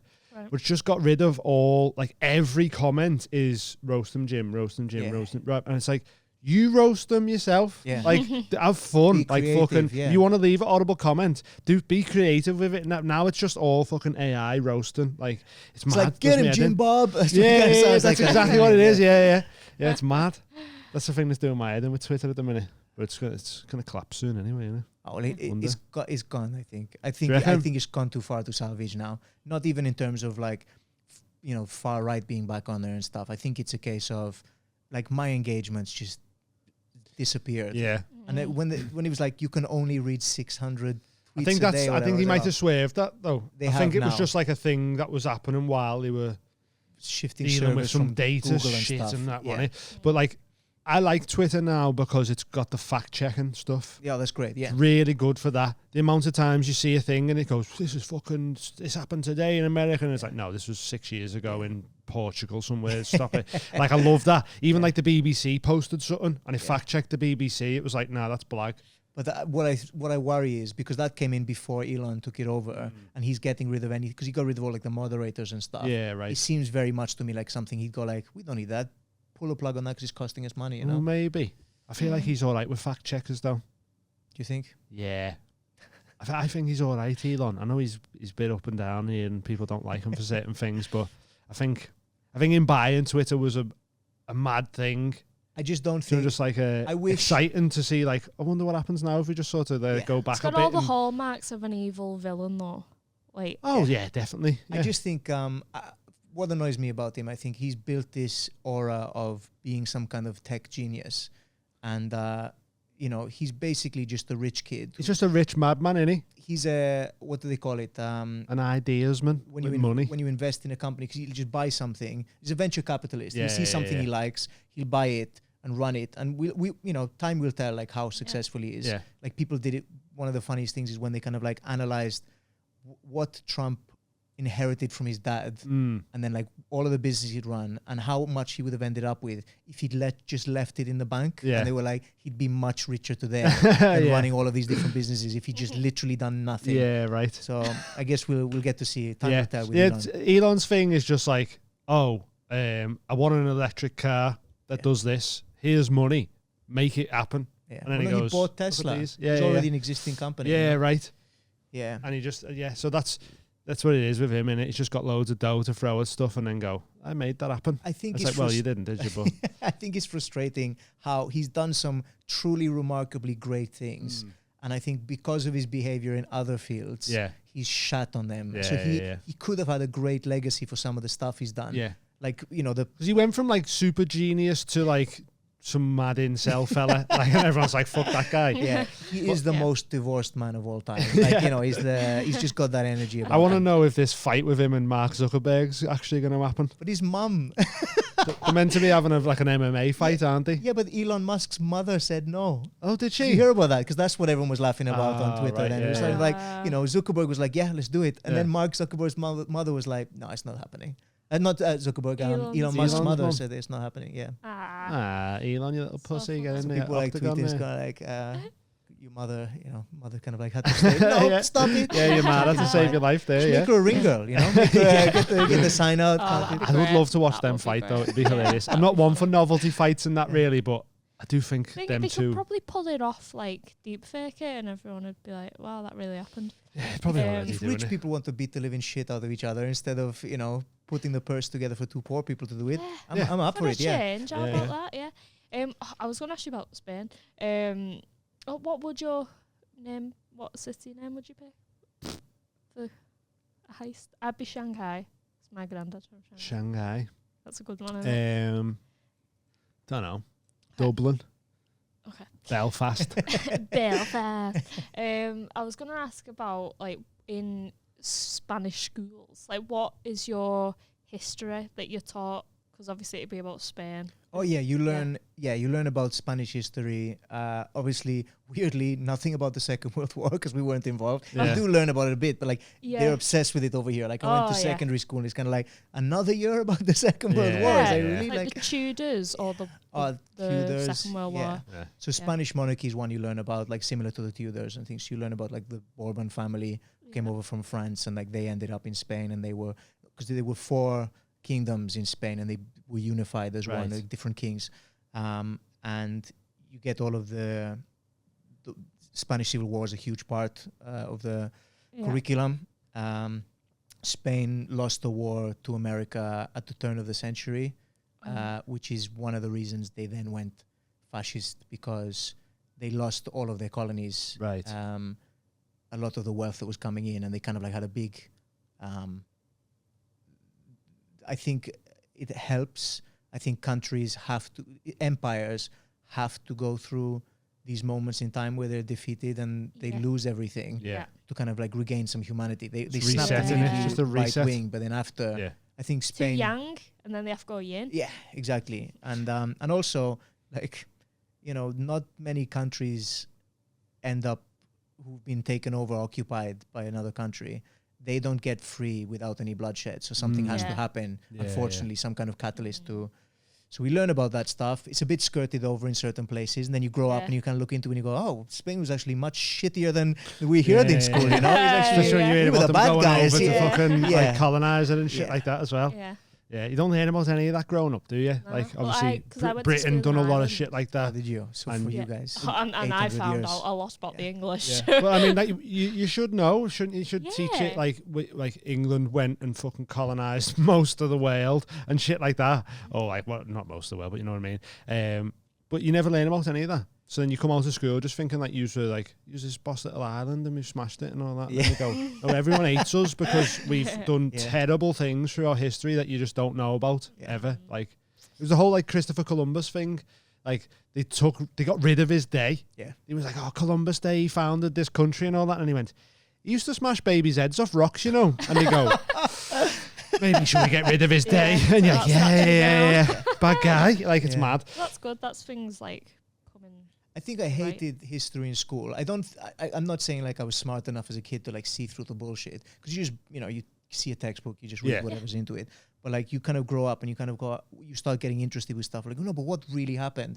You kind of find yourself down like a Wikipedia rabbit hole. Oh yeah, And you definitely. go, wow, this is really interesting. And I did like a show which has got a lot of stuff about Spanish history in it as well, and about like anti-Semitism and things like that, because that's something they do not teach you in school in Spain. It's like Spanish Inquisition and, you know, kicking all the Jews out of the country and this sort of thing. Oh yeah. So like I learned about this, and then I wrote some stuff about how Britain's been anti-Semitic, and that's the thing that people didn't like to hear at the start when I was previewing that material. Yeah. They go along with like, Spain, tell us Then more they go, shit about "Not Spain. Then as us." soon as they go make jokes about like Roald Dahl being a anti-Semitic piece of shit, you know, Yeah. especially in Wales, because like he's from Cardiff and like he's a massive like cult hero of Wales. As soon as you start saying, he's a lot of good things, but not a fan of Jews. People start to get uncomfortable in their seats and stuff. So Right, yeah. I do like delving into like history about. I love history. We had little history chats on the podcast sometimes, haven't we? Like, I think it's just dead interesting. Is there any like Spanish ghouls? Do you know, like Folklore. like Ireland's got banshees and stuff, and I don't know if it originated in Spain. I think it might be South America, but like chupacabra is quite a big one. Yeah, I've heard of Like, them. I remember like chupacabra, so it means goat sucker. goat sucker. Yeah, and it's equivalent of like a kind of vampire myth. And it kind of they like a would beast in it, like steal drain goats of their blood and stuff like that. You know, like farmers and stuff would just discover like fields full of bodies of dead animals and Which things. that does happen sometimes. And what Exactly. is that? Well, that's where it came from, isn't it? The myth, kind of like where it's kind of like. Is it them or is it aliens? Who knows? So is that it? Is that it? Just the chupacabra? That's the only one I can think of. There's obviously like they take loads of folklore from other countries and stuff like vampires. There's great Spanish vampire stories, like books and things. Ghosts. Spain was a very religious country for a long time as well, so we get like a lot of kind of like Catholic kind of things about spirits and what do you call it? Not just poltergeist, but like when somebody possesses, like possessions and things like that. There's lots of like religious based horror and myths and stuff. So it's just quite interesting. Yeah, I like it. Any others? We'll have to go to Spain soon because our drug dealer moved to Spain. Okay. And they're setting up like a place where you can go and Psychedelic ranch. Essentially, yeah. Do you know where? Where in Spain? I don't know exactly, but is it just like Barcelona, or is it the whole of Spain where drugs are like decriminalized? It's not decriminalized over the whole of Spain, no. And like it is illegal, but I think it's much softer for usage than it is in the UK, for instance. Barcelona, weed's legal or just decriminalized? Decriminalized, I think. Yeah, because you can go and smoke in like weed shops and Coffee stuff. shops Like they have places. And like there was some people really on the forefront of that. Like when I went to Barcelona, like 10 years ago, and it was really kind of like booming then. So I know Portugal, like all drugs are legal, aren't they now? Yeah, which is I think it's a good idea. And because it offers people actual help against the addiction and stuff. Then because it's not a case of like you can get help for it on like their national health service as well, which is great. And I think it just stops a lot of like, people go, oh, it's more of a taboo if it's illegal, innit? Like a lot of the I could have heroin now illegally. If it was legal, it wouldn't make me go, oh, I'm going to try that now because it's legal. Do you get what I mean? Like it's just one of them, but it'd be cool if it was all legal. Madeira cake. That's from Madeira Portugal. cake, yeah. It's from Madeira. Is that in Portugal? It's an island, yeah. Okay, There you go. It's a big island made of cake. That's where Ronaldo is. I've been to the Ronaldo Museum in really? Madeira, It's right by where the ship docks. It's like the Ronaldo Museum with the statue and stuff there. Is it the mad statue that looks nothing like him? Is it that one? No, it's not that one. It's just one of him like just stood up like this. Oh, okay. But weirdly, because of the statue, because the way it is, and like people, like a statue, like if people touch it a lot, like the dog Greyfriars Bobby, for instance, is like gold. Starts on rubbing off, on the nose and the head, right? Because they say it's good luck to like touch his nose. So his nose is gold, and the rest of him is like a kind of dull sort of grey color. The Ronaldo one, it's like his hand, obviously, because loads of kids want to hold hands with Ronaldo, or whatever, and his dick. Just loads of people have just been rubbing his dick. There's a grave of someone. I seen this a grave of someone, and it's like a statue of him lying down, obviously in the grave, and his crotch and nose are both like gold, and the rest of him is like oxidized and that. Which where like women go and like rub themselves on him and shit like that. I don't know exactly who it was. You'll have to fucking look it up. But I seen that the other day. It's mad. That's the dream. To have your tombstone rubbed up against for the rest of eternity. Right. Are we? So I can either finish with awkward sexual encounters, if you can think of any, or if not, your favourite quote or motto or just message to the world. Ooh. I think Oh, that's your too favourite deep. colour? I wasn't prepared for this. When I was coming on the mild hike, but I was like, I wasn't thinking about quotes or mottos. I wanted to write. It's not a quote or a motto. I don't have any tattoos. Like lots of my cousin's a tattoo artist, and like for me, it's just I wouldn't. If I was gonna have a tattoo, it would have to mean something really important to me. Yeah. Tattoo. So I've always kind of considered like what I would like if people get like their kid's name and stuff and that sort of thing. But I did once want to have like just a tattoo like just on my wrist. I just said no compromise, just to keep reminding me to like stick with what I'm doing and don't keep watering down for other people and like chopping and changing. So but it sounds like no compromise. That can sound quite aggressive and stuff as well. Yeah, so. right. But I like it though. No compromise. Don't compromise your values Be for true to others. yourself, guys. Be true to yourself. Well, it takes we live our lives, we grow up, and we go like around all of these circles and trying to fit in and do this stuff. And eventually, I think you learn just to be comfortable with yourself. And that's if I could give anyone any advice, it's like just learn how to be comfortable in you before anything else. Don't worry about anyone else. Just focus on your own shit in it and Magic. just crack on. Yeah, The key. it's the key. Right, class one, man. Really appreciate you coming on. Lovely time. Where can people find you? ComedyLopez.com is my website. It's got all my socials on. I'm Comedy Lopez on everything, including Threads, which launched yesterday. New Threads. Like, See how long that one lasts. Thing. Yeah. So Comedy Lopez on everything, and I'm heading out on tour. I'm always kind of like on tour, but doing a big one this year. And you got Live at the Apollo out. Have you got any other specials out people can watch? That. You can listen to my comedy album Españolo, which we did film it years ago in the Frog and Bucket. I'll probably put out the video version eventually because we shot it over 2 shows. Nice. Okay. But Españolo is on every streaming, Apple Music, Spotify, Amazon, Google, Tidal. Some ones I've never fucking heard of. Deezer, have you heard of that? That's the only thing. because of this. Yeah, or is this on Deezer as well? We've just flooded with all the audio things. Yeah. So they can listen to Españolo as well. Yeah, sick. Well, go follow Ignacio and keep an eye out for his dates and that. And you're doing Edinburgh as well this year, or doing the last 10 days. So I wasn't going to, but it's a nice way to warm up, ready for the tour. Yeah. So I'm doing a 1-hour version of my 90-minute tour show. In oh, Edinburgh. sick. Well, go check him out. Give him a follow on that. And for us, we'll see you next week in that, innit? See you next week. With on another Patreon guest. On Saturday. Yeah. Let's go sign up to Patreon, £3. See you later. Nice one again, man. Cheers. Thanks, man. Bye.